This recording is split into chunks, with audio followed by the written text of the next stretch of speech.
prévu. Donc, il y a 4, 5 connectés pour l'instant. Je vous demanderai gentiment de vous patienter en attendant que plus de monde se connecte. Merci.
Bonsoir à tous.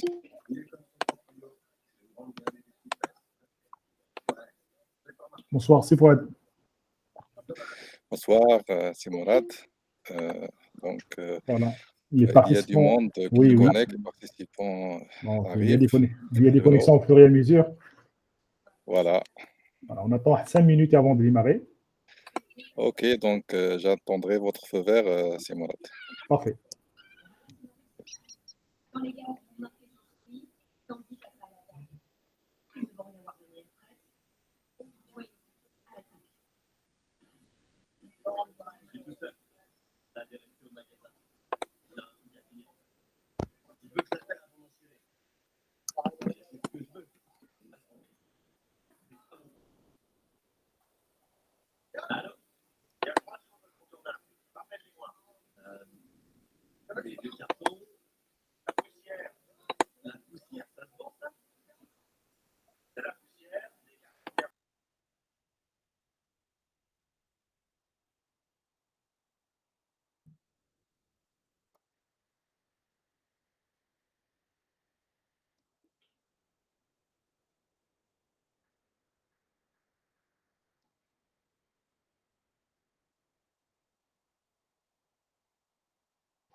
Bonsoir tout le monde.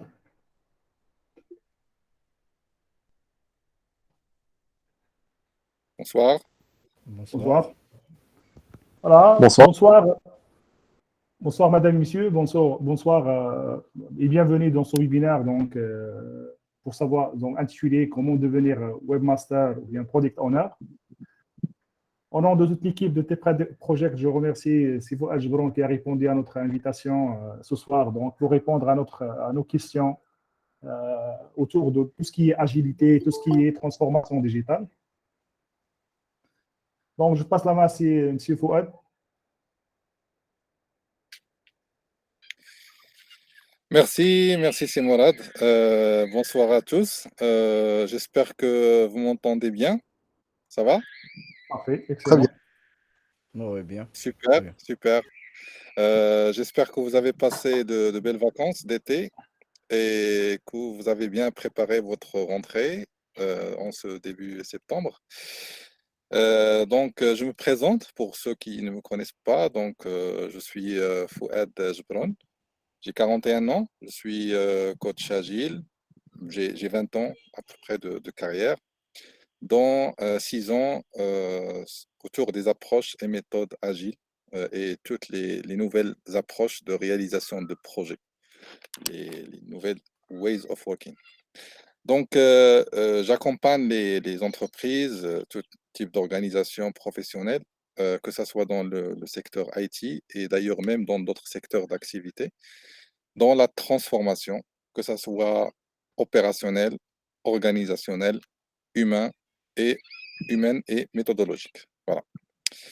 Je fais suite favorable et heureuse à l'invitation de M. Mourad Falouh, que je remercie infiniment, afin de pouvoir partager un peu mes retours d'expérience et mes connaissances sous forme de capsules autour de l'agilité, mais surtout d'un besoin très précis de la méthode Scrum et comment tracer une trajectoire pour les intéresser, pour emprunter ce chemin et devenir Scrum Master, ou Product Owner, on va voir tout ça. C'est-à-dire il y a maintenant les méthodes agiles qui s'imposent sur le marché. Ça ne devient plus qu'une mode ou une vague de passage, mais ça devient même un prérequis pour pouvoir en fait aller dans les nouvelles manières de gérer, de réaliser et de conduire les projets, que ça soit informatique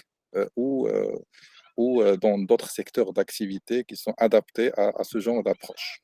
J'espère que tout est clair par rapport à l'objectif et j'espère que vos attentes se concordent avec cet objectif-là. Voilà. Mourad, on a préparé avec M. Mourad quelques slides sous forme de support, juste pour orienter un peu la présentation.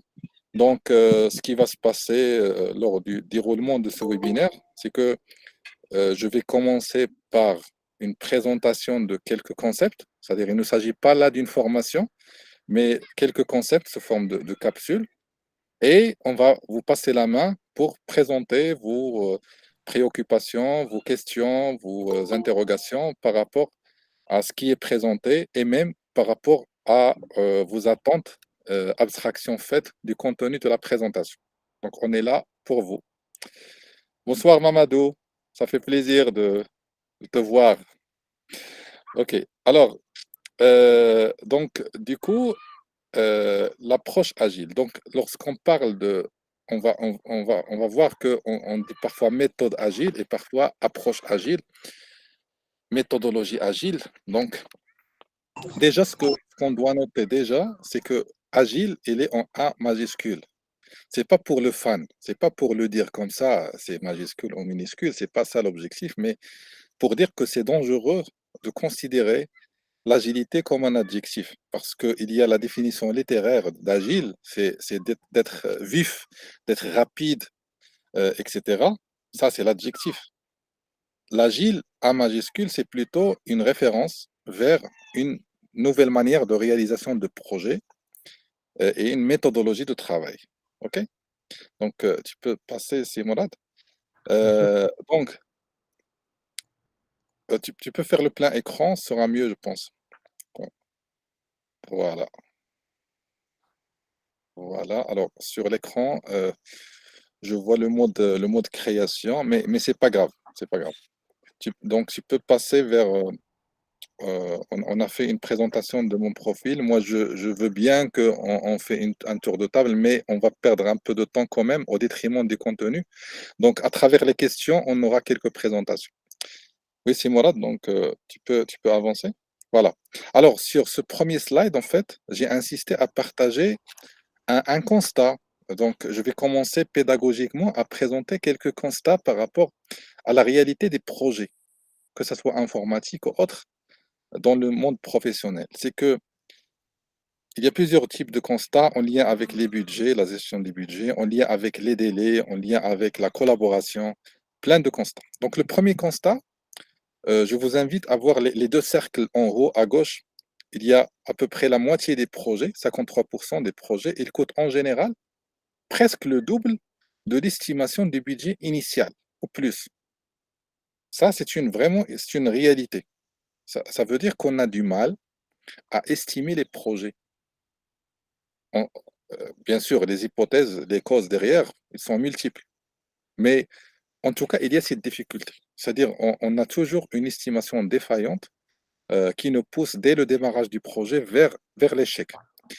D'après vous, quelles sont les hypothèses derrière? Pourquoi on a ce déphasage entre l'estimation du budget d'un projet et l'atterrissage financier d'un projet? Selon vous, c'est quoi les hypothèses derrière? Allez-y, ça va être plus utile si c'est interactif. Allez-y, je vais essayer quand même. Qui veut donner juste quelques, selon son expérience, pourquoi on a ce décalage entre ce qu'on estime et ce qu'on a à la fin comme consommation de budget?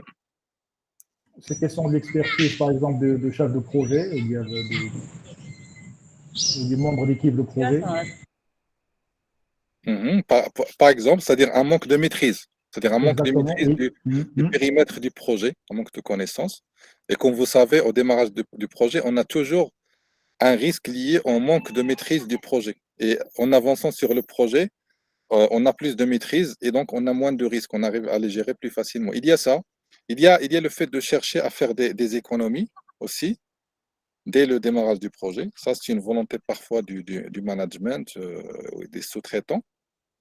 Euh, il y a aussi quelque chose de très simple, c'est que l'être humain, il ne peut pas prédire l'avenir. C'est-à-dire, malgré tous les outils de conception que nous avons, malgré toute l'imagination et la capacité d'imaginer, on ne peut pas prédire ce que nous voudrons d'ici 2 ans, d'ici 3 ans.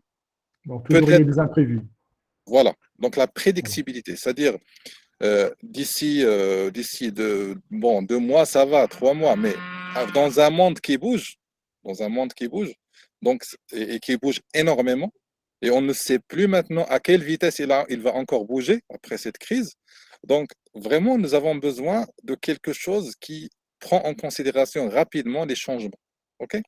Donc juste ça pour vous dire que euh, cette surconsommation ou cette sous-estimation des budgets, elle est en lien avec le changement, avec le manque de maîtrise, avec le manque d'une force de prédictibilité. Ok? Ce qui est normal, ce qui est naturel à l'être humain. Il y a aussi que l'origine des défauts, bon, je ne vais pas citer les constats, mais par exemple, 64% des cas, l'origine des défauts est souvent prévisible. C'est-à-dire, on sait faire ce qu'on appelle une gestion de risque. Mais souvent, comme vous savez, dans la gestion des risques, il y a des types de traitement des risques. Il y a les risques résolus, il y a les risques acceptés, acceptés parce qu'on ne peut pas vraiment les traiter, les résoudre. Il y a les risques transférés, ok, ou il y a les risques atténués. Mais malgré tout ça, on ne va pas attendre le démarrage, on ne va pas attendre de traiter tous les risques avant de démarrer un projet. Il y a toujours une pression de démarrer le projet. On sait qu'il y a des risques, mais on est dans l'obligation de démarrer le projet. Ce qui fait que nécessairement, on va se heurter à certains impacts de ces risques et on va pénaliser certains facteurs de succès de ce risque-là, de ce projet-là. OK?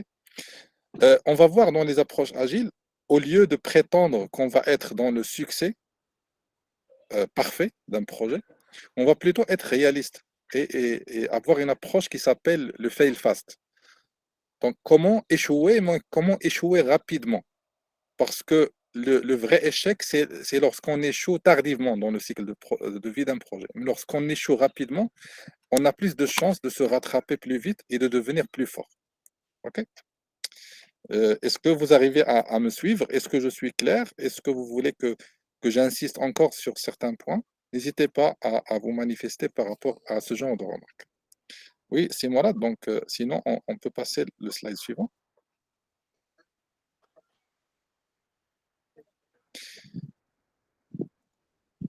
OK. Donc, toujours dans les douleurs d'un projet informatique, on dit informatique, mais généralement c'est valable pour d'autres types de projets, c'est que sur ce slide, il y a différents types de constats. Déjà, le V là, ça veut dire qu'il y a des étapes qui ont une relation fin-début. C'est-à-dire on ne peut pas commencer une étape avant de finir l'étape précédente. Donc, ça met une certaine chronologie qui fait traîner un peu le projet et que ça donne un time to market, donc un time to market très, très grand, très important. Donc, je rappelle pour les gens qui ne connaissent pas c'est quoi le time to market, c'est la durée de temps entre avoir une idée de projet et le déploiement de cette idée-là. Ok, ça s'appelle le time to market. Parce que dans nos jours, il ne suffit pas d'avoir une belle idée, mais il faut la mettre en œuvre rapidement. Et c'est ça ce qui va faire la différence. Les idées, il y en a plein. Ok. L'autre constat, c'est aussi le transfert de l'information. Donc, vous voyez un peu le bouche à oreille qui est à droite du slide. Ça illustre le nombre d'ateliers qu'on organise pour réaliser un projet. Il y a beaucoup d'ateliers. Et parfois, les participants qui commencent sur un atelier ne vont pas être visibles pour d'autres acteurs. Par exemple, le développeur qui va développer à la fin ne connaît pas les acteurs qui ont lancé le projet au début. Donc, il n'y a pas la collaboration, elle est caractérisée par ce décalage temporel entre les acteurs en termes d'intervention et aussi ce décalage de skills, c'est-à-dire on considère que certains skills n'ont pas nécessairement besoin de travailler ensemble. Et on va voir que dans l'agilité, on va favoriser qu'il y a plus de collaboration et qu'on travaille ensemble. Et l'expérience prouve que lorsqu'on travaille ensemble, on prépare des choses plus rapidement et plus pertinemment. OK? Et à gauche, donc, vous voyez qu'il y a toujours un expert métier, un expert qui connaît tout dans la boîte. C'est souvent quelqu'un qui a 20 ans ou 25 ans dans la boîte. On le respecte, il fait de belles choses, mais l'erreur est humaine. C'est-à-dire, il se peut que de bonne foi, il nous met quelques bourdes qui vont un peu pénaliser le déroulement du projet. Donc, c'est pour ça que l'agilité, il favorise un peu la collaboration.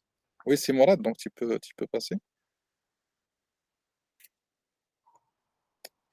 Donc ça, c'est ce que j'avais dit, donc le fail fast, c'est-à-dire autant que l'erreur dans un projet ou même dans un processus quiconque, elle est détectée tardivement, autant que son coût de correction devient plus important.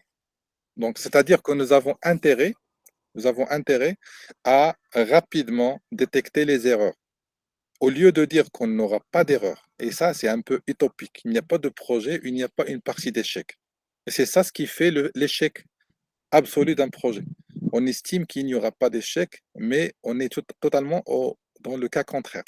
Donc, ce qu'il faut faire, c'est plutôt essayer de détecter l'échec rapidement sur un périmètre restreint et essayer de capitaliser pour l'ensemble de projets. C'est ça un peu le concept du fail fast et c'est parmi les piliers aussi de l'agilité. Et c'est pour ça que nous allons avoir des cycles itératifs pour pouvoir le détecter. Oui, c'est Mourad, tu peux avancer s'il te plaît. Là, il y a encore un phénomène impressionnant. C'est que tout ce que nous réalisons dans un projet quiconque, les fonctionnalités ou les services ou les produits ne sont pas nécessairement tous utilisés ou tous utilisés avec le même degré.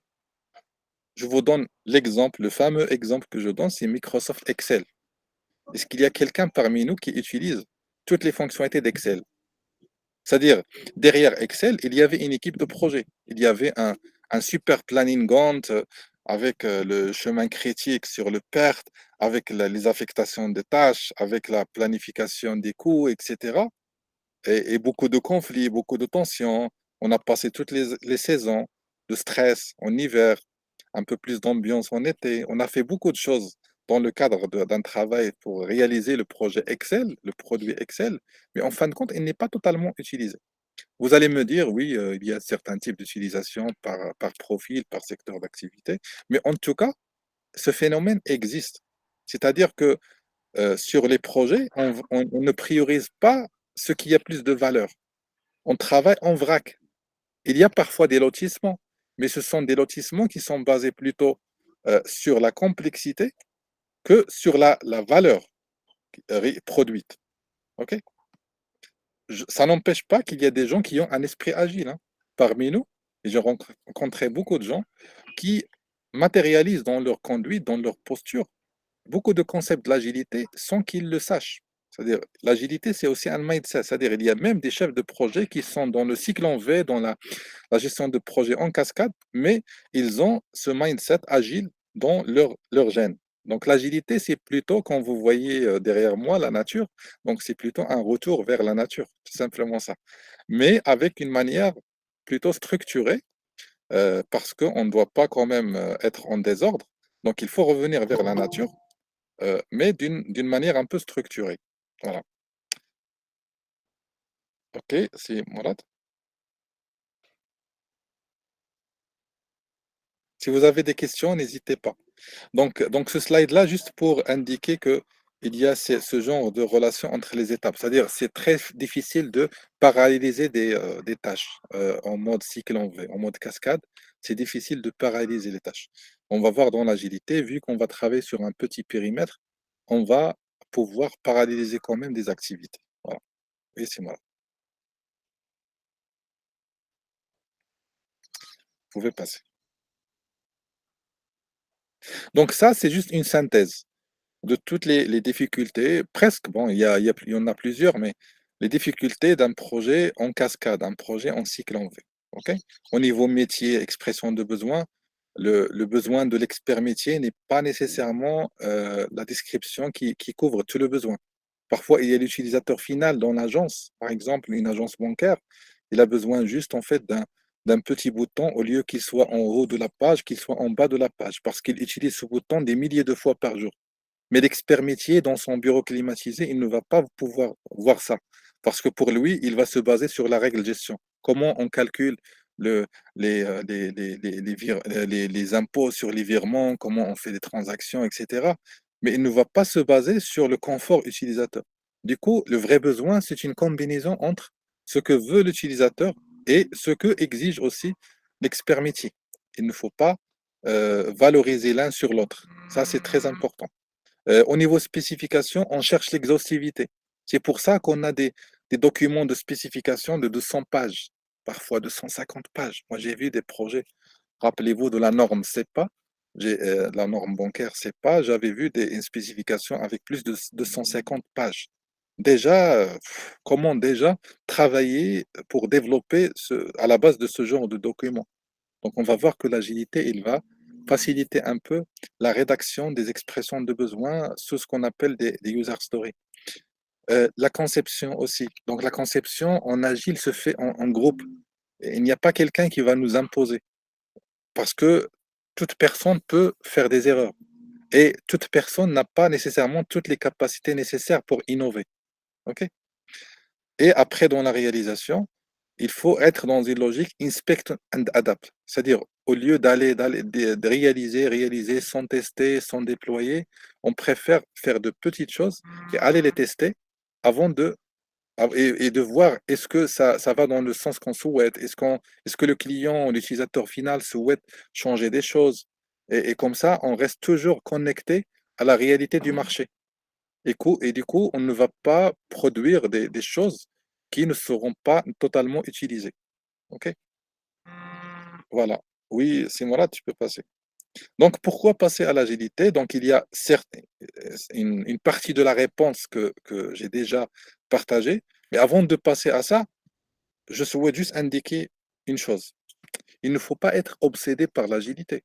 Le cycle en V, il a fait ses preuves. Il y a des projets qui ont bien fonctionné avec le cycle en V. OK? Mais euh, sur ces projets-là, si on fait une enquête, on va trouver que le mindset des collaborateurs, du manager, de l'écosystème a fait que il y a quand même une démarche agile spontanée dans le projet. Ça veut dire que, à mon sens, cette démarche, cette pensée, la manière de penser de manière agile, il fait fonctionner et réussir les projets, même si on est dans un cycle en V. Donc c'est pour ça que j'insiste que le mindset et la manière de penser, elle est fondamentale. Et lorsqu'on veut se spécialiser en Scrum comme méthode, il y a beaucoup de gens qui font de Scrum. Il y a beaucoup de gens qui se certifient, mais qui ne donnent pas, n'impactent pas leurs équipes, qui ne génèrent pas vraiment de l'impact positif parce qu'ils insistent sur les aspects mécaniques d'une méthode au détriment de la pensée agile. OK? Donc, justement, pourquoi passer à l'agilité? C'est Mourad, tu peux passer, pas à l'agilité, mais au slide suivant. Est-ce qu'il y a des questions? Bon, bien sûr, notre deuxième partie de ce webinaire sera consacrée pour les questions, si vous OK, OK. Je suis Voilà. aussi agile dans la manière de... Parce que Bien sûr. il y a des questions qui se prennent sur le tas.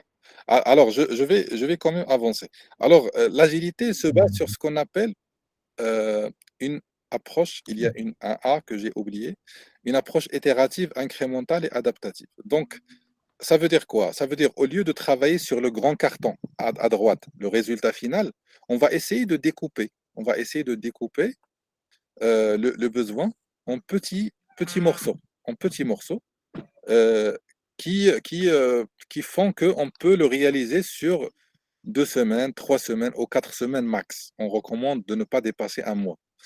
Et cet intervalle de temps qui s'appelle itération en agilité, dans la méthode Scrum, il s'appelle un sprint. Vous entendez parler de sprint.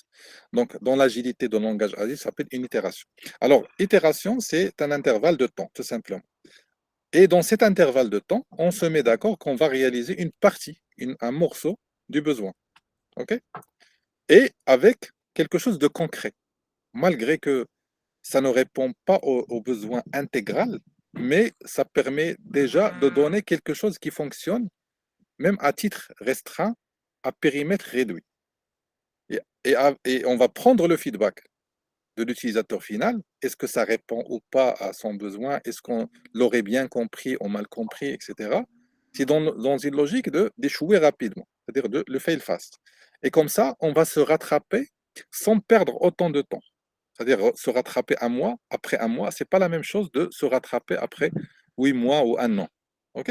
C'est pour ça que le fait qu'on va récupérer le feedback, ça veut dire qu'on est dans une démarche adaptative. C'est-à-dire il est itératif parce qu'il est basé sur une période, une cadence fixe.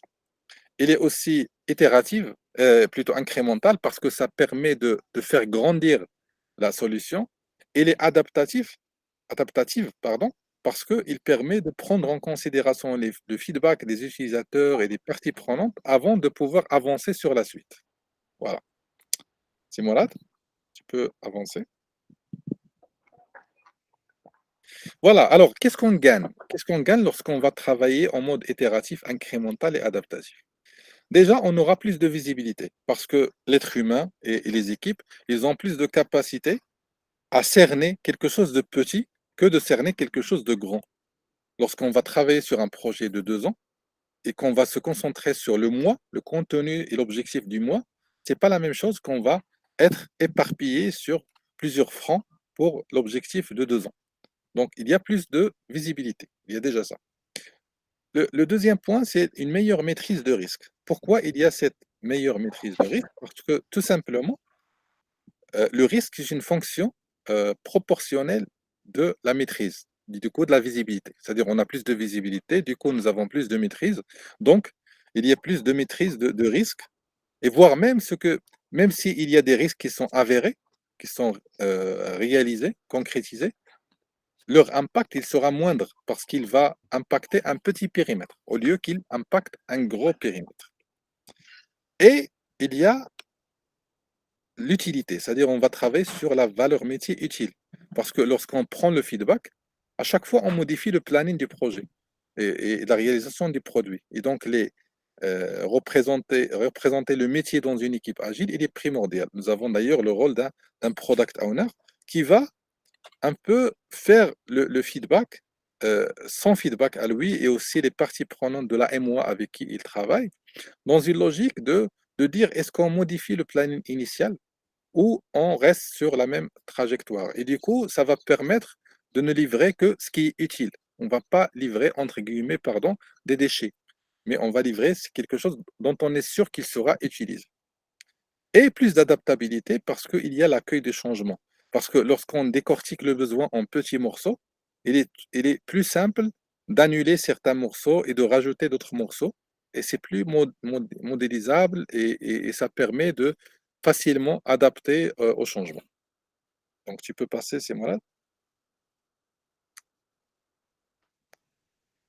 Par rapport au time to market, le fait que nous avons un aspect itératif et incrémental, ça veut dire qu'on ne va pas donner rendez-vous au client final à la fin des 2 ans ou des 3 ans, mais on va le voir régulièrement. Je sais que même dans des projets classiques, on va avoir ce qu'on appelle des comités de projet, des comités pilotage, des comités stratégiques, etc. C'est-à-dire, c'est la même chose. On fait aussi des comités. On ne va pas dire au revoir au client, mais c'est que ces comités, souvent, ils ne rentrent pas dans la solution, dans le besoin. Ils sont plutôt par rapport à des aspects contractuels, au planning, c'est-à-dire par rapport à des engagements de paiement, à des affectations de ressources, mais rarement qu'on trouve des équipes qui vont rentrer dans le besoin lui-même et de redresser la trajectoire de la conception, de la réalisation, des tests, etc. Donc l'agilité, il prône qu'il y ait ces rendez-vous itératifs à cadence fixe durant une release, par exemple, pour pouvoir se redresser rapidement et se réajuster parce que tout le monde a cette conviction que on va nécessairement faire des erreurs. Et du coup, il ne faut pas se cacher derrière les erreurs, mais plutôt les accepter et mettre en place les corrections nécessaires. Et du coup, in fine, nous aurons une réponse au marché plus rapide et on ne sera pas dépassé par nos concurrents. C'est Mourad, donc tu peux passer. Donc l'idée c'est qu'à gauche, on estime que notre objectif lointain, c'est là, à côté du smiley triste, mais on découvre que c'était pas ça. Par contre, le fait d'avancer pas à pas en mode agile, on est sûr qu'on se trompe déjà. C'est-à-dire, si on a déjà ce mindset-là, on est dans le succès. C'est-à-dire, on est sûr qu'on s'en trompe, qu'on se trompe. C'est-à-dire, on est sûr qu'on n'a pas une précision claire sur la destination. Du coup, on va faire un cheminement qui va nous faire cet apprentissage de notre vraie destination. Et du coup, presque c'est zéro comme risque ou probabilité de louper sa destination. C'est un peu ça, ça résume un peu l'approche agile de l'approche prédictive matérialisée par le travail en cascade en cycle en V. Oui, c'est malade, ça peut passer.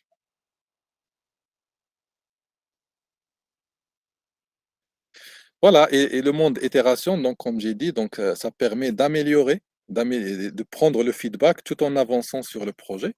Mais il y a un truc important aussi, c'est ça permet aussi de s'arrêter. C'est-à-dire lorsqu'on atteint, par exemple, ici l'itération 3, on dit que c'est ça la Mona Lisa qu'on souhaite. Et on va quand même essayer de l'améliorer. Et si on commence à l'améliorer et on n'est pas satisfait, on s'arrête. C'est-à-dire que si je reprends l'exemple de Excel, il se peut que si on le fait en mode agile, on va faire que vraiment ce qu'on est sûr qu'il sera utilisé et que il y a certaines fonctionnalités qu'on va décider ensemble de ne pas les mettre en œuvre parce que sont très rares ceux qui vont les utiliser. OK? Ou faire carrément une offre commerciale à part pour ce genre de fonctionnalité. Oui, tu peux passer, c'est malade. Du coup, tous ces constats ont donné lieu à une réflexion profonde par 17 experts de développement logiciel au monde et qui ont fait qu'ils ont construit ce qu'on appelle un manifeste agile. Donc, c'est quoi le manifeste agile? Ça ne fait pas peur, c'est juste la constitution de l'agilité. C'est-à-dire, c'est un peu ça, Dostor, c'est-à-dire la constitution de l'agilité. Donc, pour qu'une méthode soit digne d'être appelée une méthode agile, il doit respecter le manifeste agile. Ok. Donc, le manifeste agile, il est composé de 4 valeurs et de 12 principes. Ok. Donc, les 4 valeurs. La première valeur, c'est il faut privilégier les personnes et les interactions par rapport aux processus et aux outils. C'est-à-dire que nous avons toujours besoin de règles de fonctionnement, de processus et d'outils, mais il faut d'abord se concentrer sur l'interaction humaine. J'ai un problème sur mon PC, par exemple. Il y a une règle qui dit que tu dois remplir un ticket sur une application, une plateforme qui te permettra de traiter en fait ton problème. Mais il y a aussi, quelqu'un à côté de moi. Rien ne m'empêche de lui poser la question. Peut-être qu'il a eu le même problème. Donc mon interaction avec lui, il risque de peut-être de me faire traiter le problème avant que le ticket soit résolu par le helpdesk. Ok. Donc ça, c'est un exemple. Mais c'est valable pour plusieurs situations. Même au lieu d'aller, par exemple, faire un outil de test pour vérifier si un test est bien fait, on a un doute sur un test, peut-être se rapprocher du testeur. Pourquoi rien n'empêche d'aller voir le test sur son écran? Et c'est mieux d'avoir ça que de faire un bon de livraison, ok, qui prouve qu'il y a des captures d'écran, etc. Mais en réalité, ça ne fonctionne pas. Donc, après, donc, il y a des principes qu'on ne va pas détailler. Je les détaille nécessairement dans les formations, mais on n'a pas le temps nécessaire maintenant de les détailler. Donc, je vais insister sur les 4 valeurs. Donc, la deuxième valeur, c'est un produit opérationnel ou plutôt fonctionnel plus qu'une documentation exhaustive. C'est-à-dire qu'il n'y a pas de preuve que ça fonctionne une qu'une application, c'est-à-dire ou un site web ou une application mobile ou un batch qu'on va voir ensemble et que ça prouve que ça fonctionne. OK? C'est-à-dire on ne va pas se baser sur un bon de livraison ou sur des captures d'écran. Et vous allez voir que dans la méthode Scrum, il y a des cérémonies qui représentent cette valeur-là. Oui, Simona, tu peux passer. La troisième valeur, c'est la collaboration avec le client plus que la négociation de contrat. Ça veut dire quoi? Ça veut dire souvent, dans certaines situations de projet, le client a raison, c'est-à-dire il respecte le contrat. Le fournisseur, le sous-traitant, il a raison. C'est-à-dire les deux parties, ils respectent le contrat, mais malgré tout, on n'arrive pas à répondre aux besoins. C'est-à-dire il faut se décorréler du contrat. Il ne faut pas être dans la justification. Et on voit bien dans les entreprises qu'il y a beaucoup d'échanges de mails. Et chacun, il cherche à montrer aux autres que ce n'est pas sa responsabilité. C'est pas ça l'esprit agile. L'esprit agile, il consiste à oublier les aspects contractuels, à oublier euh, la responsabilité et la laisser comme un dernier recours. C'est pas ça le premier recours. Il faut avoir ce qu'on appelle un environnement avec le droit à l'erreur. C'est-à-dire il faut que l'erreur soit banalisée dans l'environnement. C'est à travers 10 erreurs qu'on va avoir une superbe idée.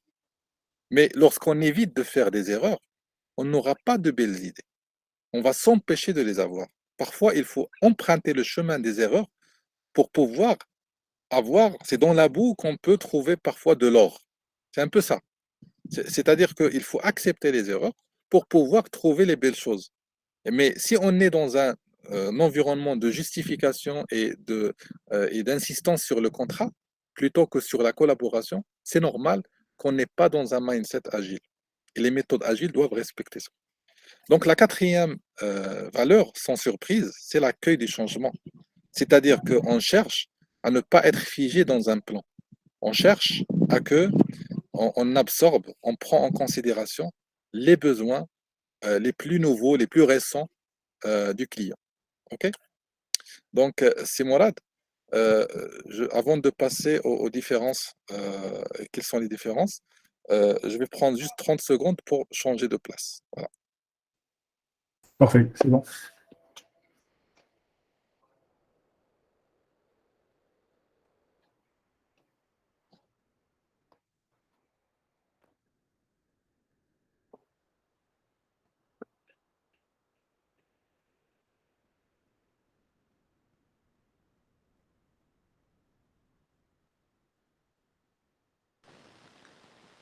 Excuse-moi, monsieur, j'ai une petite question.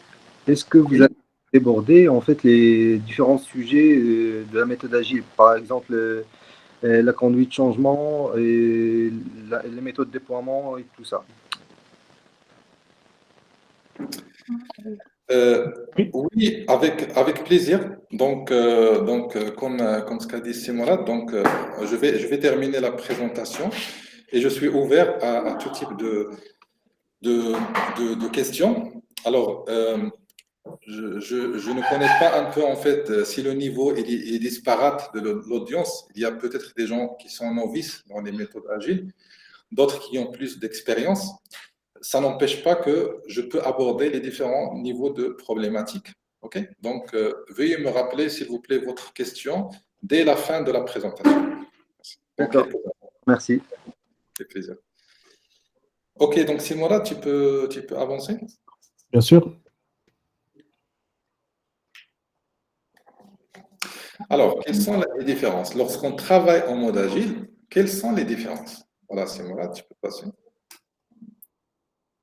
Alors, justement, c'est au cœur de la conduite de changement, c'est que dans une logique cycle en V, en cascade, souvent, dans un comité de pilotage, il y a un chef de projet ou un directeur de projet qui assiste avec l'ensemble du dispositif. On lui pose souvent la question, est-ce qu'il a respecté les budgets, c'est-à-dire c'est quoi le niveau de consommation des budgets, c'est quoi le reforecast, etc. On lui demande est-ce que les délais sont respectés, c'est-à-dire est-ce qu'on maintient les dates, les jalons, etc. Et est-ce que, bon, on ne parle pas du périmètre parce que pour nous, il n'y a pas de débat, c'est-à-dire on va livrer un périmètre qui est figé, qui est connu, qui est prédéfini. Dans la logique agile, tout ça, il est structuré d'une manière cadencée. C'est-à-dire, lorsqu'on a dit qu'il y aura des sprints, des itérations, ça veut dire quoi? Ça veut dire, par exemple, on s'est dit que pour livrer une version, on a besoin de 5 ou de 6 itérations. Et dans chaque itération, il y a une partie du besoin qui sera traitée. OK? Donc, du coup, le délai, il est prédéfini. C'est-à-dire, on connaît le délai. Et il n'y a pas de débat, on connaît notre délai. On connaît aussi notre budget, parce que sur ce délai-là, sur cette période, on connaît les vacances, on connaît les jours fériés. Bon, s'il y a des petits imprévus, ce n'est pas très grave. Et on connaît notre capacité de production. Ça veut dire quoi? Ça veut dire même la consommation des budgets, elle est prédéfinie. On connaît combien on va consommer à une marge d'erreur qui est un peu minime. Par contre, ce qui va faire la différence, c'est le périmètre. C'est-à-dire, aujourd'hui, début septembre, on s'est dit que fin mars, on va livrer 10 fonctionnalités. 10 fonctionnalités. Mais en avançant vers le mois de novembre, décembre, on réalise que les fonctionnalités qu'on a fixées sur le budget et sur le délai, il y a des fonctionnalités qui sont meilleures, qui ont plus de valeur et qu'on souhaite prioriser. Donc l'agilité, il invite à accepter ces changements. Du coup, dans le système de gouvernance, il faut que les comités de pilotage, ils acceptent aussi qu'on est en monde agile. C'est-à-dire, on garde les délais, on garde le niveau de budget, etc. Mais par contre, on va changer le périmètre qui a été en fait décidé parce que ça ne sert à rien de travailler sur quelque chose qui est moins utile. si on est en vraie agilité.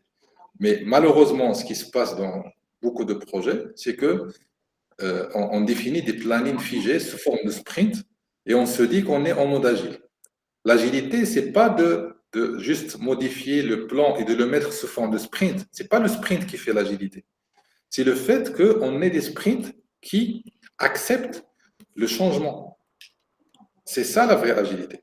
Mais le fait de mettre des sprints, 6 sprints ou 10 sprints ou 12 sprints, et en fin de compte, c'est la même chose qu'un cycle en V, sauf qu'on a changé l'unité de temps. Au lieu de mettre des jours ou des semaines, on a mis des sprints, c'est la même chose. Okay? Et c'est pour ça que ça rejoint votre question sur la transformation. C'est-à-dire qu'il y a un besoin de transformer la manière de faire et transformer aussi même la comitologie. C'est-à-dire qu'il faut que les ordres de jour des réunions comme les comités de projet, les comités de pilotage aient des caractéristiques nouvelles par rapport à cette approche agile. Oui, c'est moi, tu peux passer. Donc, dans l'approche agile, il y a aussi ce qu'on appelle la réalisation de produits. Au lieu de parler de projet, c'est vrai que c'est un projet, in fine, c'est un projet. Mais on ne se focalise pas sur le projet, mais on se focalise sur le produit. Parce que le projet, implicitement, on est censé respecter les délais, les budgets, la qualité, etc. Mais ça doit être un basique. Là, dans l'agilité, on cherche plutôt la valeur. Ça veut dire que on cherche la qualité à la base d'une nouvelle valeur. C'est-à-dire, à quoi bon sert sur la ligne en haut de livrer une voiture après 2 ans? Imaginons que c'est une nouvelle voiture. Donc, nouvelle gamme. Alors, imaginons qu'on est en train de faire une voiture. Alors, on livre au début des roues qui ne servent à rien. On livre aussi de la carrosserie, mais qui ne servira à rien. Ça veut dire quoi? C'est qu'on fait des lotissements de projets, mais pour livrer des choses qui ne sont pas utiles. Par contre, en bas, on livre à la base de la valeur. C'est-à-dire, la trottine, le skateboard, le board, ce n'est pas la même chose que la voiture. Mais déjà, bon, on ironise un peu, mais déjà, le client final, il peut utiliser ça parce que ça répond à son pourquoi. Parce que le pourquoi du projet, c'est quoi? C'est d'avoir un moyen qui permet de transporter d'un point A à un point B. Le skateboard, il permet de répondre à ça. Donc déjà, on rassure le client parce qu'on l'aurait compris. Ça permet de montrer des choses palpables. Et troisièmement, ça permet de se corriger, de se réajuster. C'est grâce au client, au feedback du client, qu'on va se dire bon, j'ai besoin maintenant plutôt d'une forme trottinette. Et après, oui, c'était bien trottinette, mais maintenant, bon, je cherche un vélo. Okay? Bon, c'est un peu ça, parce qu'il n'y a pas une maîtrise de l'atterrissage en termes de besoins. Par contre, pour des projets iso-fonctionnalité, bon, là, on n'a pas le choix, parce que c'est iso-fonctionnalité. C'est-à-dire, on sait que on aura une voiture à la fin de compte, en fin de compte. Donc, du coup, on peut adopter l'agilité, mais juste pour pouvoir maîtriser le projet et n'est pas nécessairement pour accueillir les changements. Okay? Est-ce que c'est clair pour vous?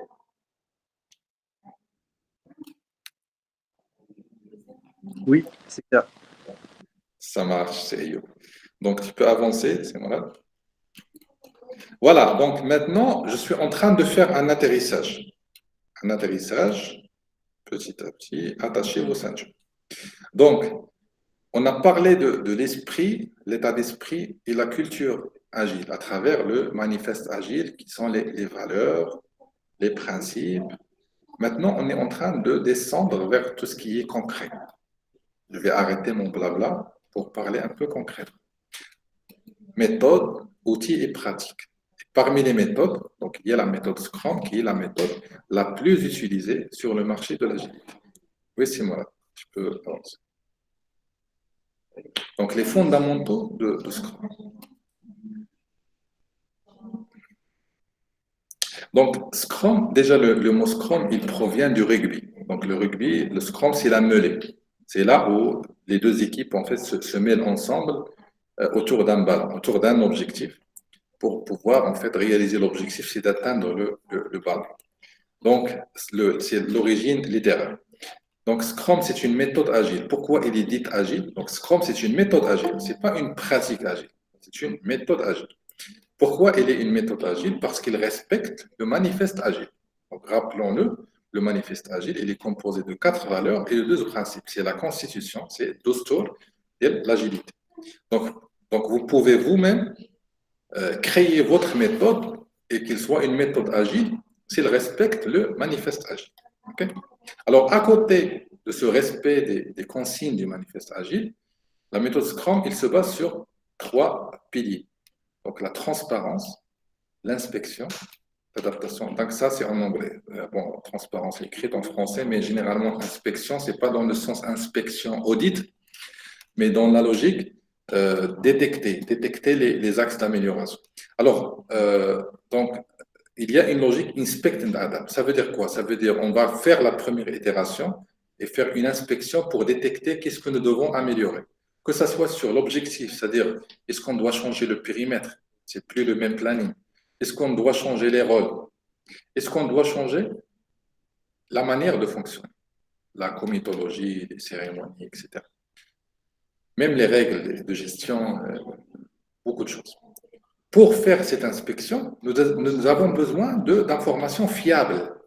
Et pour avoir des informations fiables, il faut de la transparence. C'est-à-dire, si on n'est pas transparent ensemble, ça veut dire qu'on va louper des choses ou carrément mettre des mauvais plans d'action sur des bases qui sont fausses. Et du coup, une fois on a des plans d'action, on va faire de l'adaptation. Donc, on est toujours dans l'adaptation. C'est pour ça que la méthode Scrum, elle est appelée une méthode aussi empirique. Ça veut dire à chaque fois, on va expérimenter des choses tout au long du projet. C'est un peu comme notre vie. On est à chaque fois en train d'apprendre et d'expérimenter pour développer notre maturité.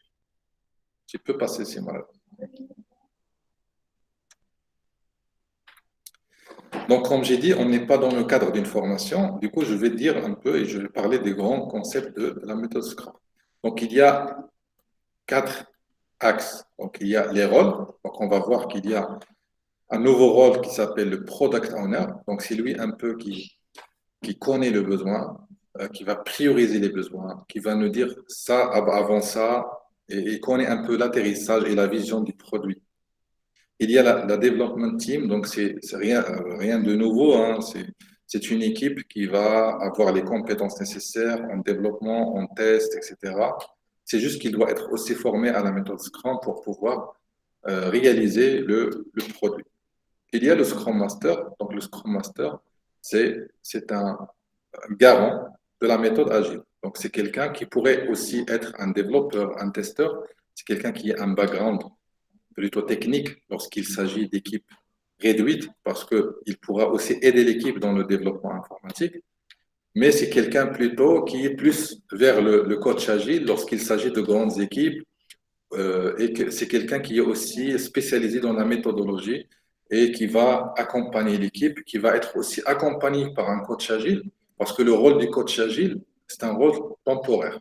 C'est-à-dire le coach agile, il va accompagner l'équipe, et particulièrement le Scrum Master, pour qu'il s'approprie un peu cette pensée, de manière de faire et les pratiques agiles, avant qu'il soit autonome.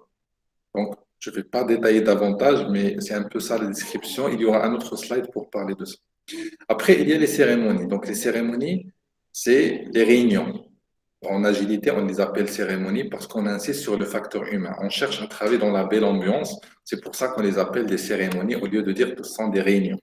Réunion, c'est pas comme les cérémonies. OK? Donc, il y a une cérémonie qui s'appelle Sprint Planning. Il marque le démarrage d'un sprint. C'est grâce et lors de cette cérémonie qu'on va définir l'objectif, qu'est-ce qu'on va réaliser sur les 3 semaines ou sur la durée de l'itération, sur un mois par exemple. Le daily meeting, c'est une réunion quotidienne, c'est la réunion la plus connue de l'agilité, parce que malheureusement, il y a beaucoup de managers qui font le daily meeting en stand-up, etc., parce que c'est visuel, lorsqu'on passe à côté, oh, c'est une équipe agile, ils font des daily meetings, etc. Donc, voilà. Donc, l'objectif, c'est de pouvoir anticiper les risques au quotidien et de vérifier l'avancement. Le sprint review, c'est l'occasion plutôt de vérifier ce que nous aurions réalisé pendant la durée du sprint et de prendre les feedbacks nécessaires. Rappelez-vous, l'approche incrémentale, itérative, adaptative. Donc ça, c'est le quoi, c'est-à-dire qu'est-ce qu'on a réalisé. Après, il y a le comment, c'est-à-dire la sprint rétrospective nous permet de se réajuster par rapport à notre fonctionnement. C'est-à-dire, on ne va pas parler du quoi, qu'est-ce que nous avons réalisé, mais plutôt pourquoi certaines pratiques étaient bonnes, certaines pratiques, si à en faire moins ou à bannir carrément, etc. Donc ça peut être une rétrospective. Il y a ce qu'on appelle les artefacts. Les artefacts, c'est un peu les traces, le contenu, que ce soit les besoins. Les besoins, c'est dans le cadre de ce qu'on appelle un product backlog. Le product backlog, un backlog, c'est quelque chose en sac à dos, c'est-à-dire l'ensemble de ce que je veux réaliser dans le cadre d'un projet. Tout le projet, product backlog, et après il y a le sprint backlog. Donc la différence, c'est que le product backlog, c'est pour tout le projet, tout le produit. Donc ça, c'est dans la durée. Et le sprint backlog, c'est les éléments qu'on aurait choisis pour le sprint, l'itération qui va commencer. Ça s'appelle un sprint backlog. Et la definition of done, c'est un ensemble de règles pour éviter l'appréciation et la subjectivité. Lorsque une tâche est terminée, on doit être d'accord tous que c'est terminé. Donc, c'est pour ça que nous devons, en fait, avoir des critères clairs, illustrés dans ce qu'on appelle une definition of done. Incrément, c'est un peu le morceau qui vient d'être réalisé et peut être déployé, qui fait grandir un peu la solution. Et le quatrième carré, c'est tout simplement l'ensemble des règles qui régissent les rôles, les cérémonies et les artefacts. Le timeboxing, le périmètre de chacun, les durées de sprint, quand est-ce qu'on change la durée, etc. Donc, il y a beaucoup de règles par rapport aux différents éléments. C'est Mourad, tu peux passer. Donc, du coup, ici, sur ce slide-là, je vais donner plutôt une idée globale sur le framework Scrum. Donc, il y a une équipe agile Scrum, voilà, qui va travailler sur un product backlog. Voilà. Ce product backlog va être décomposé en sous-éléments qui sont priorisés, qui s'appellent un sprint backlog. Alors, le sprint backlog va être traité dans le cadre de cette durée de temps qui s'appelle un sprint entre 1 et 4 semaines. Si on a 4 semaines, on va toujours rester 4 semaines pendant une version. On ne décide pas de changer pendant une version. C'est à la fin d'une version, c'est-à-dire un ensemble d'incréments qu'on décide de changer. Et il y a un daily meeting, daily stand-up meeting, chaque jour, 24 heures. On discute l'avancement. À la fin du sprint, on va faire une revue pour partager ce que nous aurions réalisé totalement, ce qui est encore non terminé, etc. Et à la fin, pour clôturer le sprint, il y a ce qu'on appelle une sprint rétrospective qui permet de se réajuster sur le fonctionnement de l'équipe. Est-ce que c'est clair avant de passer au dernier slide qui parle des certifications? Oui, c'est clair pour moi. Ça marche. J'espère que c'est le cas pour tous. OK. Bon, c'est moi là, tu peux passer. Voilà, alors, j'ai essayé de mettre quelques exemples de certifications agiles. OK. Ils ne sont pas, la liste n'est pas exhaustive ici. Il y en a beaucoup et de plus en plus. Voilà. Donc, j'ai mis les certifications les plus recommandées et que vous devez nécessairement connaître. Alors, je vais commencer par PSM1. Donc, PSM1, c'est Professional Scrum Master 1. C'est généralement la certification Scrum Master la plus connue. C'est-à-dire, ça devient un réflexe. Une fois on voit agilité Scrum, on pense à PSM1. Ça devient même parfois une étiquette de plus qui valorise le CV et les échanges lors des entretiens. Okay. Donc, PSM1, c'est parmi les formations qui sont prévues, les certifications qui sont prévues par le cabinet T-Project. Donc, ce qui est bien, c'est que la formation, elle est décorrélée de la certification. Donc, il se peut que toute personne se connecte sur le site scrum.org et achète un voucher. Il peut faire la certification en ligne sans même passer faire de la formation. Ok? C'est-à-dire, il faut juste répondre aux questions. Donc, il y a 80 questions. Il faut répondre à 85% des questions. Ça veut dire 68 questions. Mais ce qui est recommandé, bien sûr, c'est de ne pas juste avoir une certification, mais de vouloir, en fait, comprendre. Donc, il faut suivre une formation. Donc, des projets, voilà, est là pour vous former. Alors, il y a aussi d'autres cabinets qui le font. Ce n'est pas juste pour vous dire que tes projets le fait, mais vous êtes libre de choisir le cabinet auquel vous faites confiance. Après, il y a PSPO, toujours de Scrum.org. Donc, c'est plutôt pour le rôle de Product Owner. Rappelez-vous, c'est le rôle qui s'occupe un peu des besoins et la relation avec la MOA, tout ce qui est besoin. Et c'est lui qui priorise le besoin, etc. Donc, pareil. Donc, cette certification, il coûte $200, 100 euros, pardon, 200 euros. Et il est sur, voilà, vous pouvez acheter le voucher sur scrum.org, mais il faut d'abord suivre une formation et il vaut mieux être dans un projet agile pour pouvoir mieux comprendre, en fait, le rôle d'un product owner. Et pareil pour PSM1, donc ça coûte un peu moins, ça coûte 150 euros sur scrum.org. Il y a le niveau PSM2, mais c'est un niveau un peu avancé, c'est-à-dire que ça nécessite vraiment une maîtrise parfaite de Scrum. Et justement, pour mieux comprendre Scrum, il faut suivre une formation et aussi, il faut lire attentivement et plusieurs fois le document Scrum Guide, la version 2020. Il est en anglais, mais il y a une version française. C'est à peu près 19 pages. C'est facile à lire. Et il faut le lire et même passer des examens blancs. Ils sont disponibles sur Internet. Si vous en voulez, je peux partager avec vous les examens blancs pour pouvoir réussir en fait et s'entraîner pour la certification. Il y a aussi PSM3, mais bon, j'ai pas choisi de le mettre ici. C'est un niveau coach agile. C'est un niveau qui vous permet d'aller plus loin dans l'agilité, mais raisonnant par étapes. Il y a aussi pour le PMI, donc il y a une certification ACP. Donc le PMI, c'est l'Institut de Product Management international qui fait les certifications PMP. Donc il offre aussi une certification ACP qui est pour s'adapter à cette vague d'agilité. Il y a d'autres. Donc il y a aussi le framework SAFe, vous entendez parler. Donc SAFe, ce n'est pas une méthode agile, mais c'est un framework de l'agilité à l'échelle. Parce que lorsqu'on parle de Scrum, on parle de l'agilité au niveau d'une équipe, c'est-à-dire l'agilité unitaire. Okay? Mais lorsqu'on parle de SAFe, c'est Scaled Agile Framework.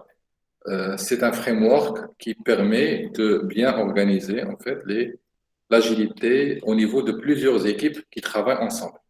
Donc ça, on peut faire un webinaire à part pour en parler. Et d'ailleurs, je vous rappelle qu'il y aura une série de webinaires proposés par M. Mourad Falouh et le cabinet des projets. Donc, je serai toujours là pour en parler et enrichir un peu et partager mes expériences. Et je serai aussi très preneur de vos expériences. Merci beaucoup, Sifouad. Avec plaisir, c'est Mourad. Donc, en tout cas, c'est Mourad, j'ai atteint un peu je dirais la fin de ce que j'avais prévu pour la présentation. Et je serai très ravi de recevoir vos questions, vos remarques. N'hésitez pas, que ce soit en séance, que ce soit après, donc n'hésitez pas. Voilà. Merci beaucoup.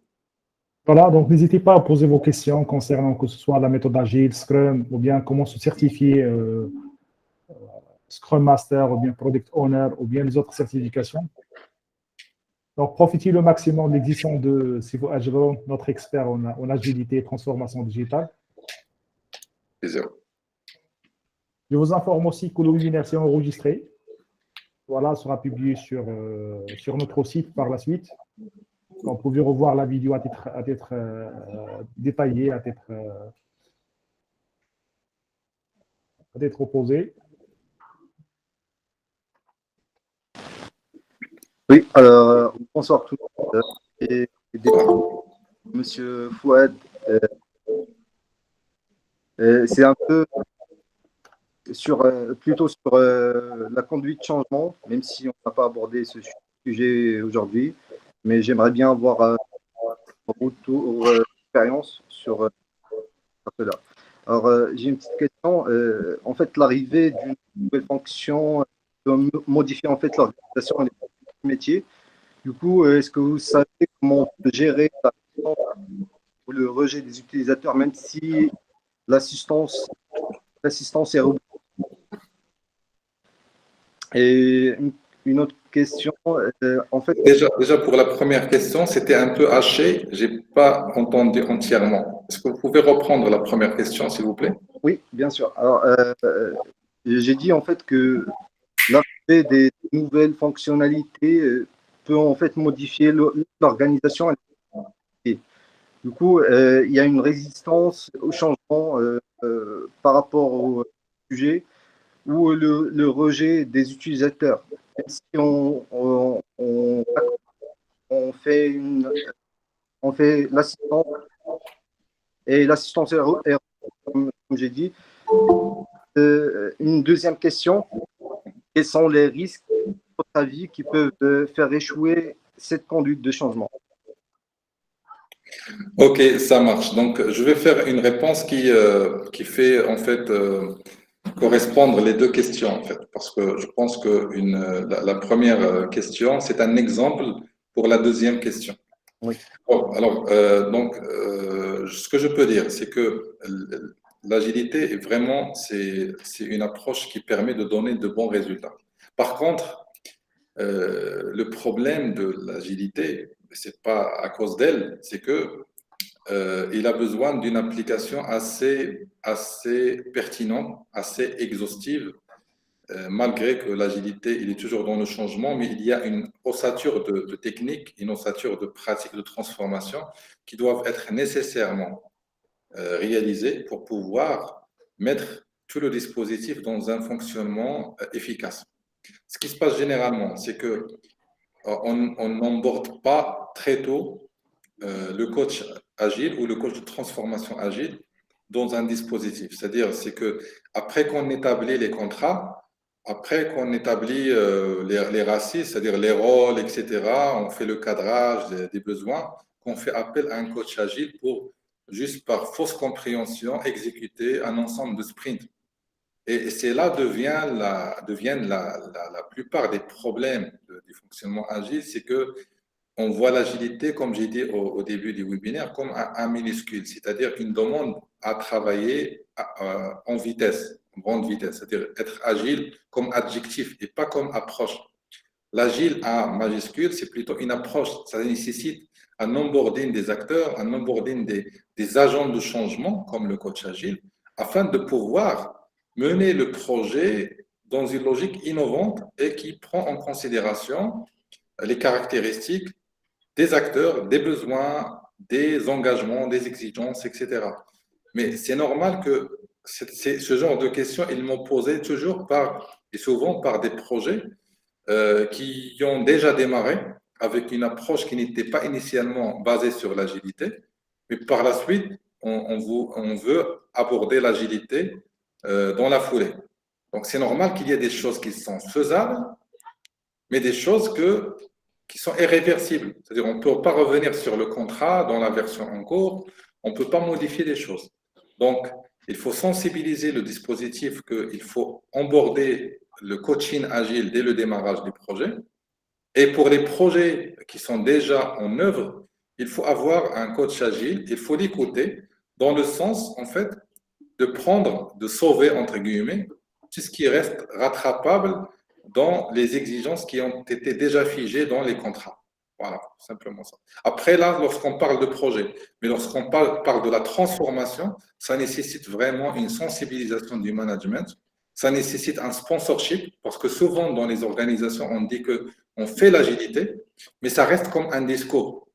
Il n'y a pas ce sponsorship qui va aller vers les équipes et aider le coach agile, aider les agents de changement dans le sens de faire un sponsoring opérationnel et pas juste un sponsoring de discours pour dire oui, on veut l'agilité et après on va se revoir en fin d'année.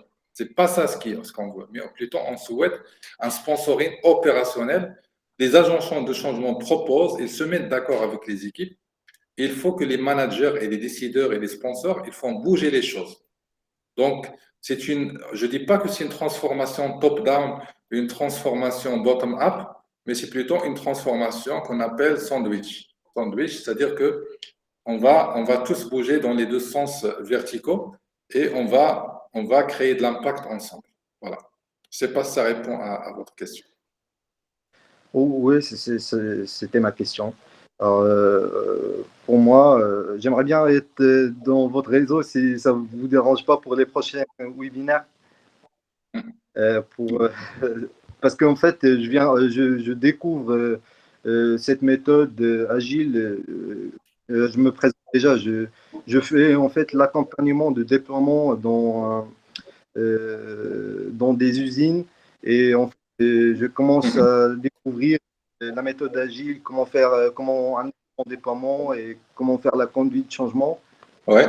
Et du coup, j'aimerais bien si vous organisez des webinaires à ce sujet-là. Oui, pas de souci. Vous pouvez me contacter pour personnaliser un peu votre besoin. Je peux concevoir une thématique soit dédiée pour l'industrie, pour les usines, soit qu'on va juger ensemble que peut-être il est valable pour tous les secteurs et on va la caler dans le cadre d'un webinaire, d'un prochain webinaire. Voilà. Très bien. Bah, Plaisir. je vous remercie. Il y a d'autres questions? Allô? Allô? Oui, monsieur Oui, Kili. oui. Désolé, professeur, je vous ai pris en retard parce que moi, je suis en Côte d'Ivoire, en fait. Donc, j'ai pas fait attention à le. C'était GMT plus 1. Je comprends. Voilà, donc du coup, C'est je me suis enregistré. connecté. On va partager l'enregistrement avec vous. D'accord, il n'y a pas de souci. Moi, ma préoccupation, c'est au niveau de. Parce que je suis IT support. Voilà, j'aimerais faire une certification ITIL. Donc, j'aimerais, si possible, en discuter avec vous, comment cela peut se faire avec vous, le coût et tout, parce que à Abidjan, c'est quand même très cher. Voilà. Je comprends. Donc, ce que je vous propose, c'est de prendre contact avec T-Project, avec M. Mourad Falouh. Donc, moi, je ne suis pas nécessairement spécialiste sur ETIL. Donc, prenez contact avec lui. Vous pouvez me mettre en copie pour que je puisse faire le relais. Et, on peut vous servir dans les prochains jours. D'accord, mais est-ce que je peux avoir son mail? Vous pouvez l'écrire dans le chat. Je suis en train de partager tout de suite notre email. Voilà. D'accord, c'est gentil, monsieur. Pour Merci. votre besoin, voilà. Merci. Tu peux aller aussi sur le slide suivant, Mourad? Bien sûr. OK, OK. Tout de suite. J'ai vu le mail. Parfait. Voilà. Bon, c'est pas très clair, mais bon, ça va. Professeur, on aura d'autres webinaires avec vous parce que moi, c'est ma première participation.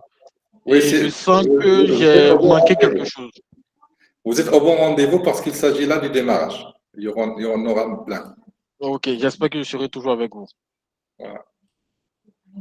Ok, est-ce qu'il y a d'autres questions?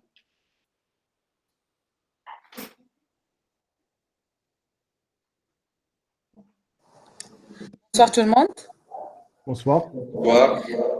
Oui, c'est Fouad. J'ai une question par rapport à la certification PMI ACP. Est-ce que cette certification, ça nécessite des prérequis spécifiques? Vu que j'ai vu PMI, donc est-ce que c'est le cas comme pour PMP? D'accord. Alors, déjà par rapport à cette certification, moi, je donne déjà mon avis avant de répondre à cette question, c'est que, à mon sens, que le PMI, le Project Management Institute, a tardivement réagi par rapport à l'agilité. Okay? Parce que, comme vous savez, dans la certification PMP, on parle amplement et d'une manière vraiment très rationnelle de la gestion de projet. Okay? Mais cette certification, elle a été faite plutôt pour s'adapter par rapport à cette vague de l'agilité. Et du coup, la certification ACP, à mon sens, elle est utile, c'est-à-dire vous pouvez la faire, mais elle n'est pas encore très mature par rapport à Scrum.org, par exemple. Parce que n'oublions pas que Scrum.org et aussi Scrum Institute ont été en fait bâtis et créés par les fondateurs. Parmi les 17 fondateurs de la méthode Scrum, il y a deux un, il a créé Scrum.org et l'autre qui a créé Scrum Institute. Donc, ce que je veux dire à travers ça, c'est que pour l'instant, il n'y a pas une exigence forte au niveau PMI par rapport à cette certification parce qu'ils souhaitent vraiment la vulgariser et la marketer. Du coup, ils vont vous poser la question par rapport à votre expérience en gestion de projet, est-ce que vous avez l'expérience, c'est quoi votre cursus, etc. Mais pour l'instant, ils ne mettent pas un peu un nombre d'heures comme ils le font pour PMP. Il faut exiger un nombre d'heures ou un renouvellement, etc. Parce que je pense que dans les prochains mois, sûrement, ils vont faire sortir une nouvelle version qui sera plus mature. Donc, il faut profiter pour l'instant d'un niveau d'exigence qui est faible sous forme de questions, etc. Mais je suis sûr que d'ici quelques semaines ou quelques mois, ils vont demander plus d'exigences. Donc, ressentez-vous libre maintenant à faire cette certification si ça vous intéresse. Mais mon conseil, c'est faites-la rapidement avant qu'il soit plus exigeant. D'accord, ça marche. Merci beaucoup pour ces éclaircissements. Avec plaisir.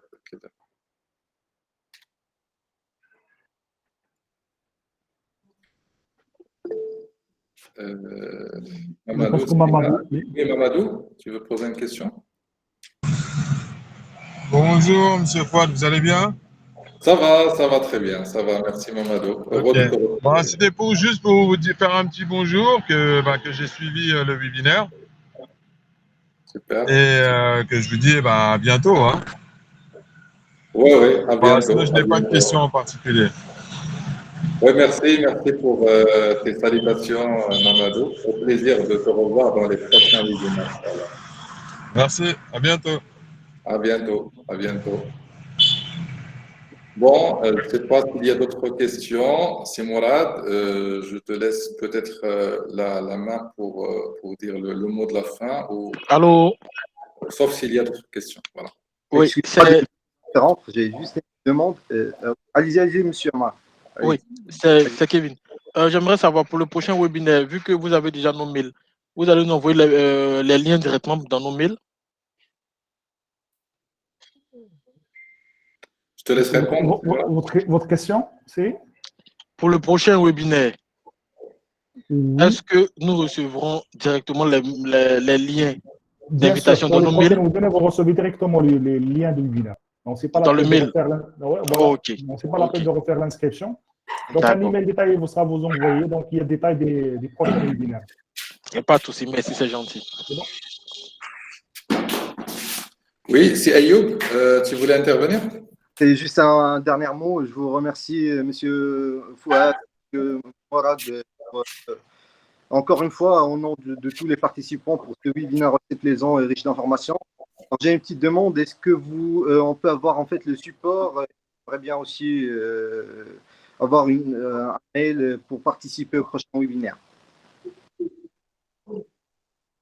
Avec plaisir, c'est Ayoub. Donc, on va faire une communication après le webinaire pour partager les ressources et partager des informations pour la suite. C'est moi là, si tu peux compléter. Bien sûr, je vous envoie tout de suite le lien pour les prochains webinaires. Vous pouvez vous inscrire dans nos newsletters si vous voulez. Je vous envoie tout de suite donc, le lien pour l'inscription. Je vous remercie. Voilà. Allez, je vous souhaite une excellente soirée. Merci beaucoup. Merci à vous. À bientôt. Merci à toutes et à tous. Merci pour votre participation. Merci à vous. Les participants et au nom de toute l'équipe de T-Project, je vous remercie si vous êtes pour votre présence d'aujourd'hui et pour votre agilité, si vous voulez. Avec plaisir. Merci à vous. Avec plaisir. Passez une très belle fin de soirée. Merci à vous. Bonne soirée. Au revoir. Au revoir. Merci. Au revoir. Au revoir. Au revoir.